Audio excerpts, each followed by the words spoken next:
চট্টগ্রামের কর্ণফুলীর বড় উঠানে এক গৃহবধূর রহস্যজনক মৃত্যু হয়েছে।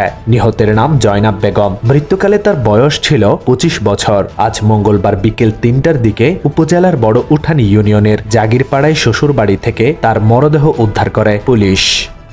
কক্সবাজারের ঈদগাঁও উপজেলায় বজ্রপাতে মোহাম্মদ তারেক নামে এক লবণ শ্রমিকের মৃত্যু হয়েছে।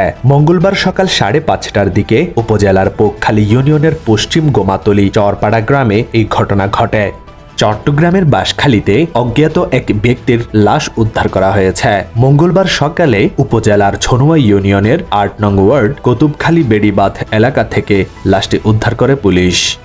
সিটি মেয়র ডাক্তার শাহাদত হোসেনের কাছে হকারদের পুনর্বাসন ৫ দফা দাবি জানিয়েছেন চট্টগ্রাম সম্মিলিত হকার্স ফেডারেশন। টাইগার পাস নগর ভবনের অস্থায়ী কার্যালয়ে মেয়রের সঙ্গে অনুষ্ঠিত হকার্স নেতৃবৃন্দের বৈঠক থেকে এই দাবি জানানো হয়। এ সময় দাবিগুলো বিবেচনায় নেয়ার আশ্বাস দেন মেয়র। একই সঙ্গে নগরের যানজট কমানো এবং পথচারীদের সুবিধার্থে হকারদের শৃঙ্খলায় আসতে বলে হুঁশিয়ারি করেছেন তিনি। মেয়র বলেন, আগ্রাবাদ আন্তর্জাতিক বাণিজ্যিক এলাকা, এখানে ৫টার আগে হকাররা বসতে পারবে না।